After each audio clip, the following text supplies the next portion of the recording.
प्रधानमंत्री नरेंद्र मोदी के मन की बात का 135वां एपिसोड प्रसारित किया गया। बीजेपी प्रदेश नेतृत्व की ओर से नेताओं को अलग अलग बूथ पर मन की बात सुनने के लिए निर्देश दिए गए थे।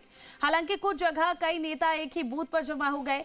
इससे सवाल उठ रहा है, क्या पार्टी नेताओं ने पार्टी के निर्देश दरकिनार किए? दूसरी ओर नेताओं से इस संबंध में जानकारी ली जा रही है कि किस नेता ने कहां सुनी मन की बात। ये रिपोर्ट देखिए। मेरे प्यारे देशवासियों, नमस्कार। मन की बात में एक बार फिर आपसे जुड़कर मुझे बेहद खुशी हो रही है। एक खास विषय पर बात करने का सुझाव भेजा है। ये विषय प्रधानमंत्री नरेंद्र मोदी अक्टूबर 2024 से देश की जनता से मन की बात कर रहे हैं।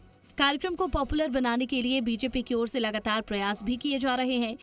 इस बार प्रदेश के 50,000 से ज्यादा बूथों पर मन की बात सुनने का टारगेट तय किया गया था।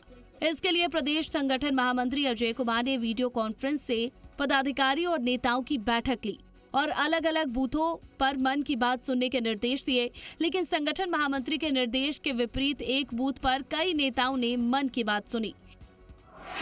एक बूथ पर कई नेता, टूटे निर्देश। संगठन महामंत्री अजय कुमार ने सिविल लाइंस मंडल पर मन की बात सुनी। संगठन महामंत्री के साथ मुख्य सचेतक जोगेश्वर गर्ग भी मौजूद रहे। बीजेपी प्रदेश अध्यक्ष मदन राठौर श्योपुर मंडल सांगानेर में मन की बात सुनी। ओबीसी मोर्चा प्रदेश अध्यक्ष डॉक्टर महेंद्र कुमावत राठौर के साथ मौजूद रहे। प्रदेश महामंत्री रामेश्वर गुर्जर सहित अन्य नेता भी मौजूद रहे।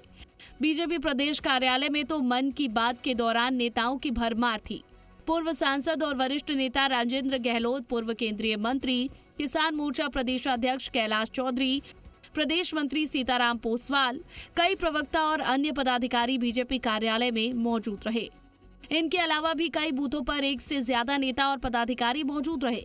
कुछ जनप्रतिनिधियों ने तो घर पर ही मन की बात सुनकर खाना पूर्ति कर ली। अब सवाल उठ रहे हैं कि जब अलग अलग बूथों पर कार्यक्रम सुनने के निर्देश थे, ऐसे में जाने अनजाने में उल्लंघन किया गया या फिर कोई अन्य कारण रहा। वहीं मीटिंग के दौरान नेताओं को मन की बात सुनने के बाद सोशल मीडिया पर फोटो साझा करने के लिए कहा गया था। लेकिन आश्चर्य की बात यह है कि ज्यादातर नेताओं ने इसकी जानकारी साझा ही नहीं की। नेताओं ने नहीं साझा की मन की बात सुनने की तस्वीर। मन की बात कार्यक्रम को सरल ऐप पर अपलोड करना था। सरल ऐप पर अपलोड करने के लिए 48 घंटे का समय निर्धारित किया। बड़ी बात यह है कि शाम 4:30 बजे तक करीब 28,000 बूथों की जानकारी आई। बाकी का करीब 22,000 बूथों ने जानकारी अपलोड ही नहीं की। कार्यक्रम के बाद मीडिया से बातचीत में प्रदेश अध्यक्ष मदन राठौर ने कहा कि प्रधानमंत्री नरेंद्र मोदी मन की बात कार्यक्रम के माध्यम से समाज के सभी वर्गों को लगातार प्रेरित करते हैं। सभी बूथ स्तर पर सुनने का तय किया था। कार्यकर्ताओं के साथ आमजन ने भी मन की बात कार्यक्रम को सुना।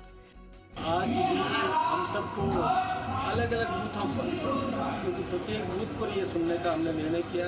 राजस्थान में हमारे लगभग 50,000 बूथ और सभी बूथों पर बूथ स्तर पर ये कार्यक्रम हम सुन रहे हैं। इसमें आम नागरिक भी है, केवल भारतीय जनता पार्टी के कार्यकर्ता ही नहीं है, अन्य नागरिक भी। हमारे देश के प्रधानमंत्री जी ने आज जनता को बताया कि किस प्रकार से हमने सैन्य क्षेत्र के अंदर उपलब्धियां हासिल की। मन की बात सुनने के बाद बूथों पर डिजिटल प्रशिक्षण भी दिया गया। इसके लिए पदाधिकारियों ने डिजिटल ऐप की जानकारी दी। लेकिन एक साथ कई नेताओं के बात सुनने पर सवाल खड़े हो रहे हैं।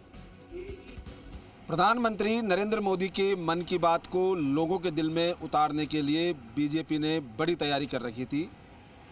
करीब 50,000 बूथों पर मन की बात सुनने का कार्यक्रम तय किया गया था और इसके लिए हर एक नेता को अलग अलग बूथ पर जाने के निर्देश दिए थे। लेकिन देखा यह गया कि एक ही बूथ पर कई नेता एक साथ जम गए। ऐसे में सवाल ये उठ रहा है, क्या बीजेपी नेता संगठन का आदेश नहीं मान रहे और अब बीजेपी की ओर से ऐसे नेताओं की सूची मांगी जा रही है जो एक से ज़्यादा बूथ पर तैनात थे। कैमरामैन देव के साथ विष्णु शर्मा, जी मीडिया, जयपुर।